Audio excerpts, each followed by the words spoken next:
you don't want to stand for another hour, there are a few seats at the front if you're feeling brave enough. What I want to talk about is some work that we are launching at ODI. It's the beginning of a process for us, so I'm going to be talking more about the ideas than the results of the research.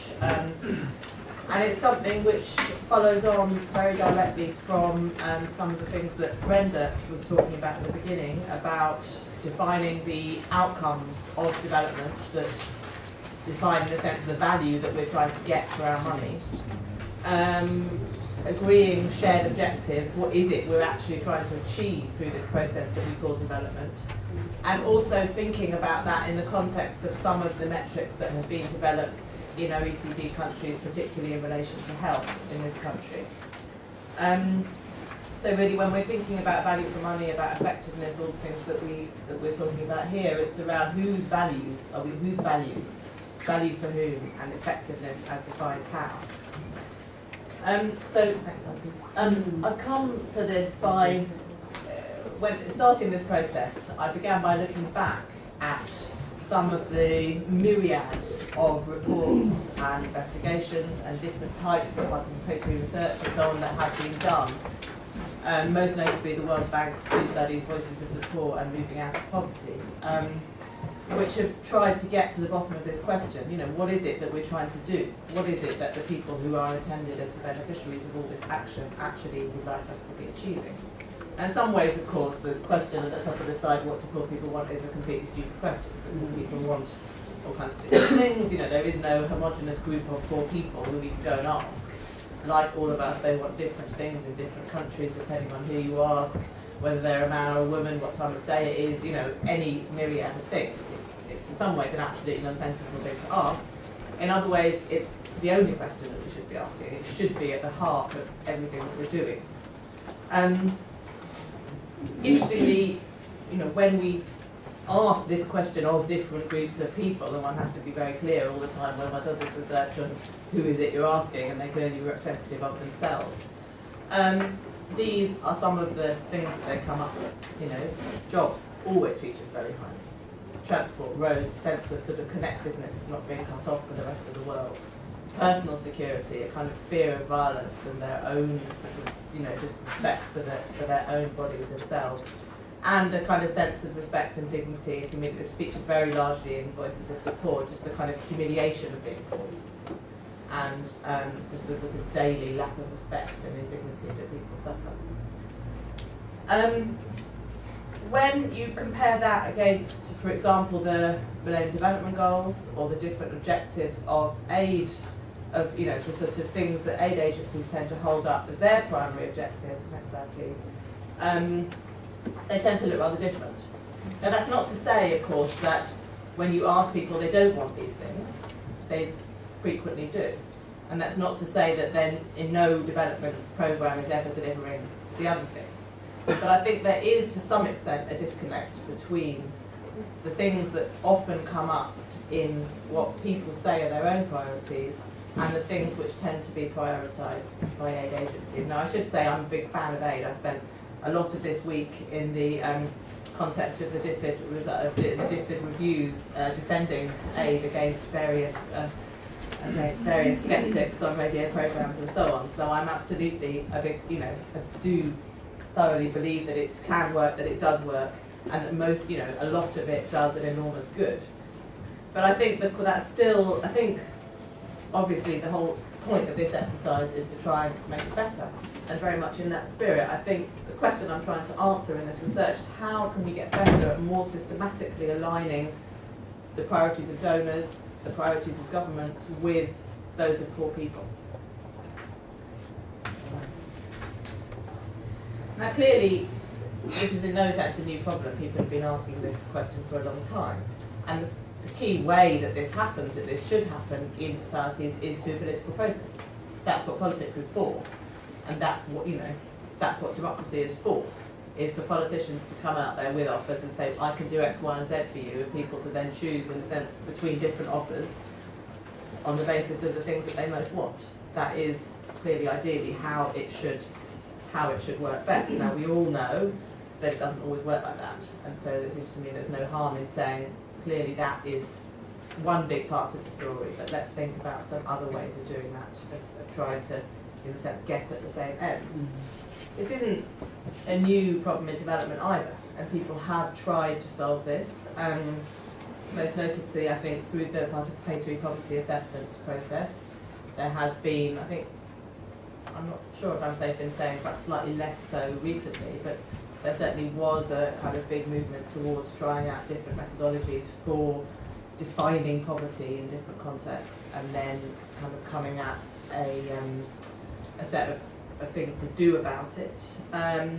And then more recently, through the work of the Oxford Poverty and Human Development Initiative and their multidimensional poverty index that was launched earlier this year, which is an attempt again to get at a sort of wider definition of poverty based much more kind of explicitly on actually going out and asking people about the way that they see their own experience and what they what they define as priorities. I think, to me, there are both of these, the research that I'm proposing very much follows on, is a sort of successor to these. I think the two problems that we're left with, that these different approaches have so far failed to answer, is firstly, I think the participatory poverty assessments in particular have tended to be, extremely qualitative in nature. That's what they were set up for.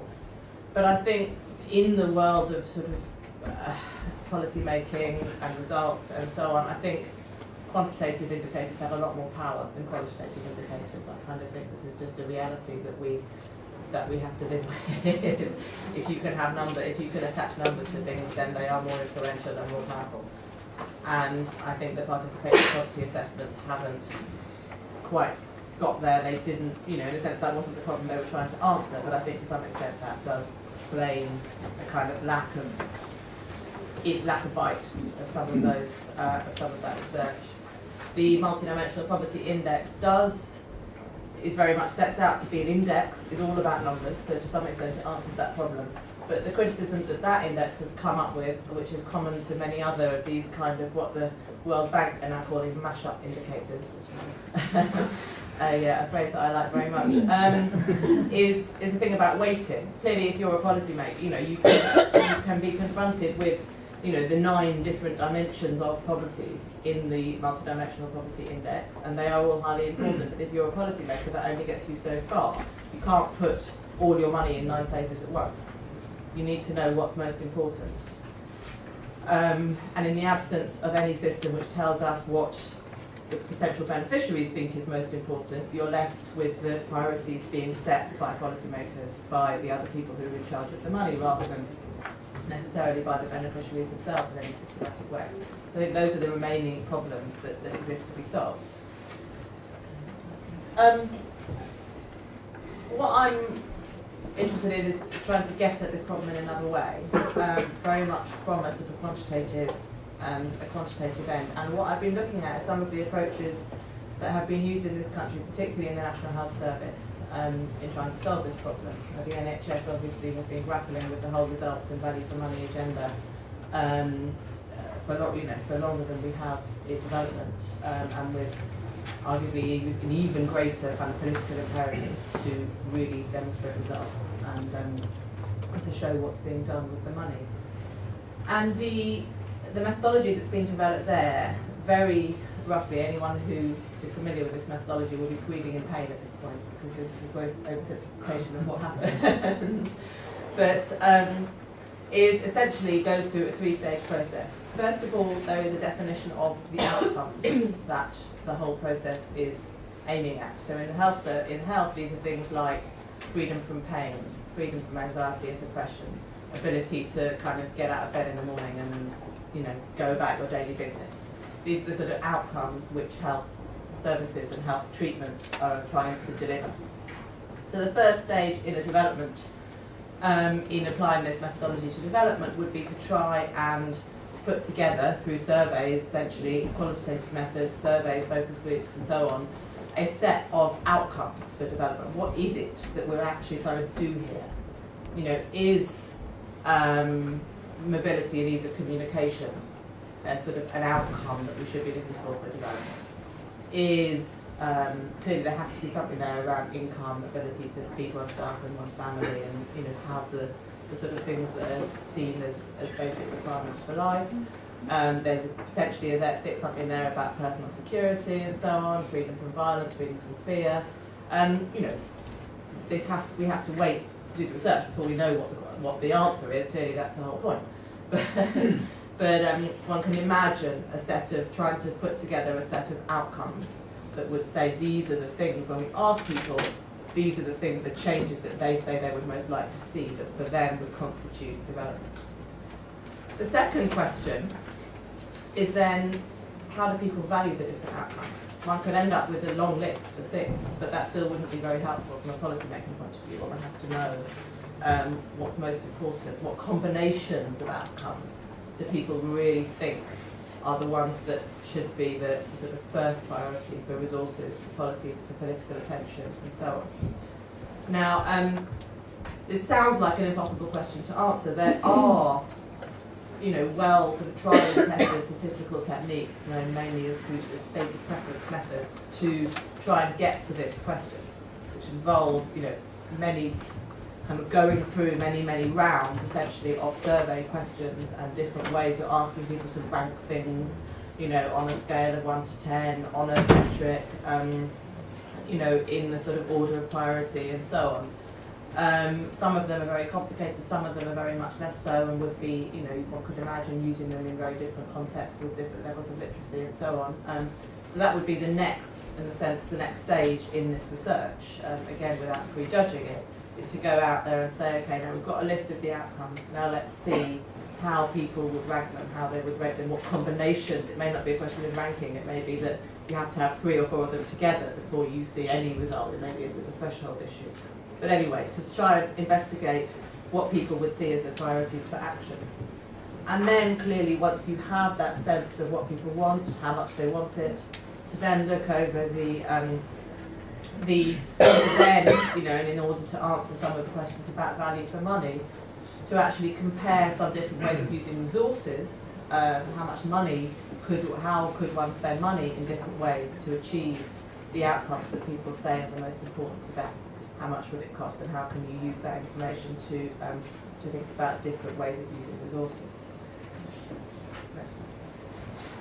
And just to end this, as I said, this is something which is already, this kind of metric is already in use in the NHS. How's it being used? Firstly, it's being two main ways that it's being used.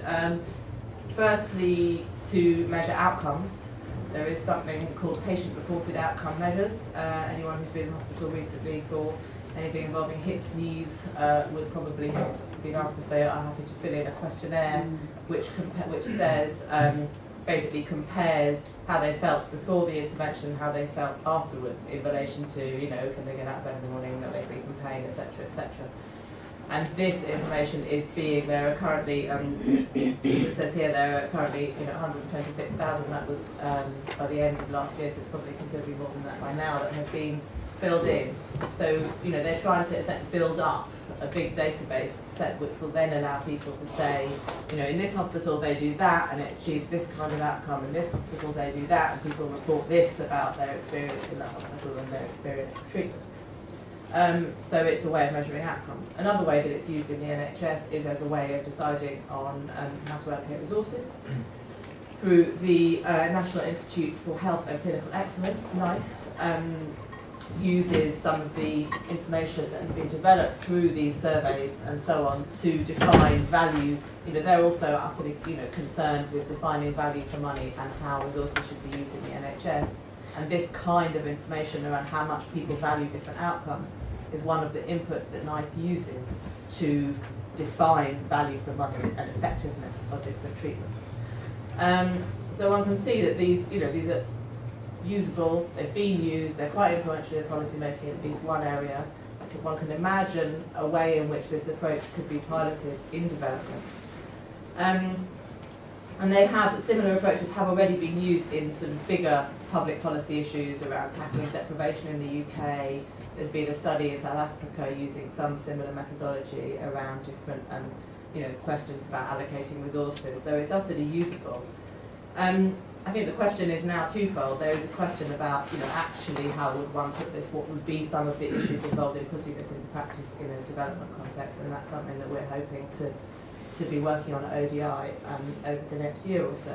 I think for the purposes of this, of this meeting and of the sort of multilateral effort, clearly when you're at the beginning of the process, you have the opportunity to shape it in different ways. And I think if this proves to be a useful approach, this would be an opportunity, in a sense, to standardise from the beginning, to start rather than everybody going at it piecemeal and then in 5 years' time saying, oh goodness, how can we develop a kind of an approach which maybe would then lead us to be able to be comparable across countries and be kind of standardisable. One, you could use some of the multilateral processes that are going on now to think about, how to, in a sense, talk about this multilaterally from the beginning, and try and at least see that, if these kind of approaches do prove to be useful, they're implemented in ways which are kind of coordinated and shareable from the outset, rather than everybody realising in 10 years' time that might be quite a good idea and having to go back to